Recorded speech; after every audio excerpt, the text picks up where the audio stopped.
Hello viewers, আসসালামু আলাইকুম। আশা করি সবাই ভালো আছেন। তো আজকে আমি ডু ডু এবং ডাসের ব্যবহার আপনাদেরকে আমি সুন্দর করে বুঝিয়ে দেবো এবং কোথায় ইউজ করবেন সেটাও আমি আপনাদেরকে শিখিয়ে দেবো। দেখেন ডেউ এবং ডাস, ঠিক আছে? ডেউ এবং ডাস। দেখেন এখানে কি আছে, ডেউ এবং ডাস দুটি কোথায় ব্যবহার হবে সেটা আমি বলি। ডু কার সাথে হবে? ডু হবে আই, ইউ, উই, দে এর সাথে কি হবে? ডু হবে। সেটা কিন্তু প্রেজেন্ট সিম্পলের ক্ষেত্রে বা প্রেজেন্ট ইনডিফিনিট টেন্সের ক্ষেত্রে এই ডুটা বিশেষ করে আসে, ঠিক আছে? আমরা দেখেন আই, ইউ, উই, দে এর ক্ষেত্রে কি হবে? ডু হবে। সেটা আমি উদাহরণ দিলে আপনারা বুঝতে পারবেন। এবার দেখেন ডাস কার সাথে হবে? ডাস হবে হচ্ছে হি, শি, ইট অথবা যে কোনো নামের ক্ষেত্রে, ঠিক আছে? যে কোনো নামের ক্ষেত্রে কি হবে? এটা ডাসটা হবে, ঠিক আছে? এরপর দেখেন কি বলা হচ্ছে, ডু এবং ডাস এর ব্যবহার আমি এখন বিস্তারিত বলবো। কারণ ডু এবং ডাস দুটি সহায়ক ক্রিয়া বা দুটাই অক্সিলারি ভার্ব, যা ইংরেজি বাক্যে বিভিন্ন কাজে ব্যবহৃত হয়। এটা আমরা পড়বো না, আমরা হচ্ছে কি বিশেষ করে যেগুলো গুরুত্বপূর্ণ সেটা পড়ে। আমরা কোনো কাজ করা হয়েছে বা করা হচ্ছে তা জানতে বা এটা কী করা হয়, প্রথমত নেতিবাচক করতেও এই আমার কি লাগে? এটা লাগে।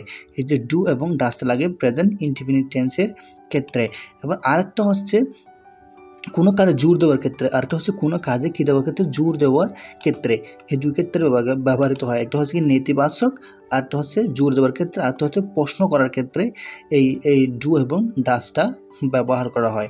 দেখেন এখানে আই, ইউ, দে সর্বত্র কী হবে? সাবজেক্টের সাথে ডু হবে। এর আগে বললাম ডুটা হবে সাবজেক্ট এগুলো থাকলে, এবং সেটা হবে কি? প্রেজেন্ট সিম্পল, ঠিক আছে? চলুন আমরা প্রশ্ন করি। প্রথমে প্রশ্ন কী করবেন? এখানে ইউ আছে, ঠিক আছে? আমরা প্রশ্ন করার ক্ষেত্রে প্রথমে কি আনি? অক্সিলারি ভার্ব আনি। তো প্রেজেন্ট ইনডিফিনিট টেন্সের ক্ষেত্রে আমাদেরকে অবশ্যই অক্সিলারি ভার্ব হিসেবে কি আনতে হবে? ডু আনতে হবে। এখানে ইউ আছে বিধায় আমরা এখানে কি আনছি? ডু আনছি। Do I like apples? Do I like apples? তুমি আপেল পছন্দ করো, বা ডু ইউ লাইক অ্যাপলস? তুমি কি আপেল পছন্দ করো?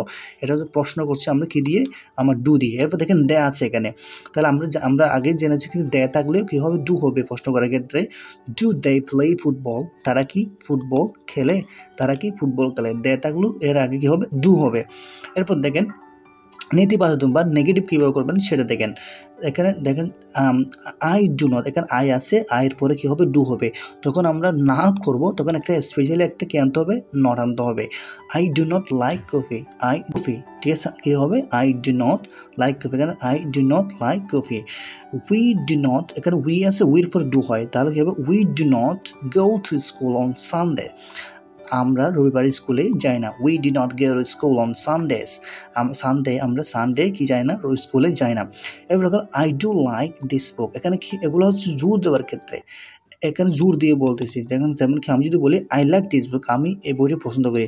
আমি যদি বলি আমি সত্যি এই বইটি পছন্দ করি, তখন জোর দিয়ে বলছে, তখন বলতে হবে আপনাকে I do like this book, I do like this book, আমি বইটি পছন্দ করি। এরপর দেখেন ডাস দিয়ে যদি বলি, আমি যদি বলি, আমি আরেকটা নিজ থেকে বলি সে তাকে পছন্দ করে, শি ডাস লাইক হার, সে তাকে পছন্দ করে, সে তাকে সত্যি পছন্দ করে। এটা হবে কি? জোর দিয়ে বলা হচ্ছে। এরপর দেখেন হি, শি, ইট এবং সর্বদা কর্তৃ সাবজেক্টের ডাস ব্যবহৃত হয়। এখন দেখেন ডাস কীভাবে ব্যবহৃত হয় সেটা আমরা জানবো। দেখেন এখানে হি আছে, আমরা জানি কি হি থাকলেও কী ইউজ করা হবে? ডাস ইউজ করা হবে, ঠিক আছে? আমি যদি প্রশ্ন করি সে ফরাসি বলে, ডাস সি স্পিক ফ্রেন্ডস?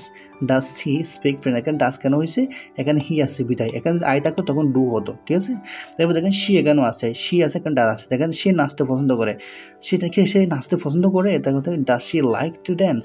এটা হচ্ছে আপনার প্রশ্ন। এরপর দেখেন নেতিবাচক দেখেন বা নেগেটিভ কী করবেন দেখেন, সে মাংস খায় না, এখানে দেখেন শির পরে কী আছে? আমরা জানি কি ডাস হয়, she does not eat meat, সে মাংস খায় না, ঠিক আছে? এরপর দেখেন আজ বৃষ্টি হচ্ছে না, It doesn't rain today. আজ বৃষ্টি হচ্ছে না। এবার দেখেন জোর দিবেন কীভাবে? এখন জোর দেওয়ার ক্ষেত্রে এই ডাসের ক্ষেত্রে যেমন কি আমরা বলি কি হি ওয়ার্কস হার্ড, আমরা সে কঠিন পরিশ্রম করে। আমি যদি বলি সে সত্যি কঠিন পরিশ্রম করে, তখন জোর দিয়ে বলতেছি, তখন হবে কি হি ডাস ওয়ার্ক হার্ড, মানে দুটোই ভার্ব হয়ে গেছে এখানে, ঠিক আছে?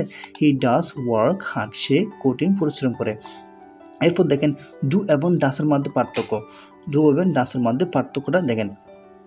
I, you, we, they, he, she. এখানে দেখেন উদাহরণ, I do homework, he does his homework. তো আমি আগেই বলেছি এগুলোর ক্ষেত্রে সবসময় কী হবে, ডু হবে। এখানে দেখেন আই ডু মাই হোমওয়ার্ক, এখানে কি আছে, আইটা আছে, এখানে আছে, ওই জন্য। আমি যদি এগুলো বলি হি এবং শি ইট, এর ক্ষেত্রে ডাস হবে। এখানে হি আছে, এখানে আমি হি লিখছি, দেখেন হি ডাজ হিজ হোমওয়ার্ক, সে তার বাড়ির কাজ করে। তো ভিউয়ার, আজকে হচ্ছে এই পর্যন্ত। যদি ভিডিওতে ভালো লাগে please do subscribe my channel, and thank you very much.